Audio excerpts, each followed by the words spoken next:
The start of Canada's snow crab fishery in April typically sets the tone for the market, as it is the largest snow crab fishery in the world, harvesting over 100,000 metric tons annually.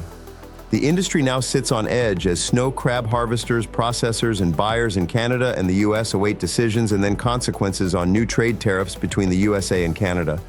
The U.S. imports upwards of 50,000 metric tons, or 110 million pounds, of Canadian snow crab annually, and according to a recent report by Les Hodges, Canadian snow crab accounts for 91% of all U.S. snow crab imports, followed by Norway with 7.9 million pounds for a 6% market share. This year marks the return of Alaska's snow crab fishery after a 2-year closure, with harvests just beginning to trickle in.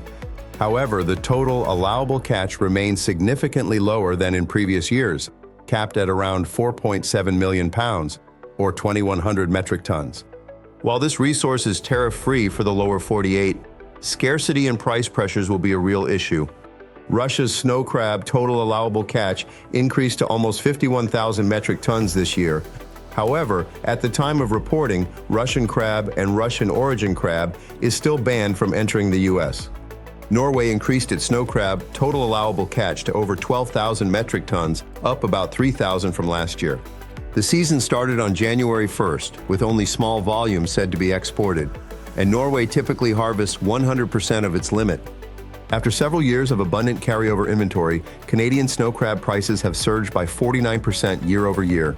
Current FOB Boston pricing exceeds $9 per pound for 5 to 8 ounce sections and $13 per pound for 8 up ounce. The key difference now is the extreme scarcity of North American snow crab supply.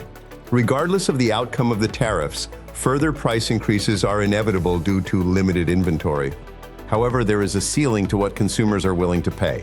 Once that threshold is reached, prices will likely decline or hold. With the U.S. market imposing tariffs, more Canadian supply could shift to China, where it would compete directly with Russian snow crab, which is currently banned in the U.S. Pricing and supply will also depend on the price Canadian fishermen negotiate before the season begins. Last year's minimum was $3, up from $2.20 in 2023, but still below the $6.15 and $7.60 seen during high-demand years. If forecasts of higher snow crab prices hold true, harvesters could see better payouts this year. Our recommendation is to secure your snow crab supply, all while keeping tuned into U.S. trade policy changes. And you can do both of these things through Tradex Foods and the 3-Minute Market Insight. If you're not already, be sure to subscribe to our 3-Minute Market Insight for seafood updates and insights delivered right to your inbox. Thank you for joining me for the Tradex Foods 3-Minute Market Insight. This has been Robert Ryerson reminding you to buy smart and eat more seafood.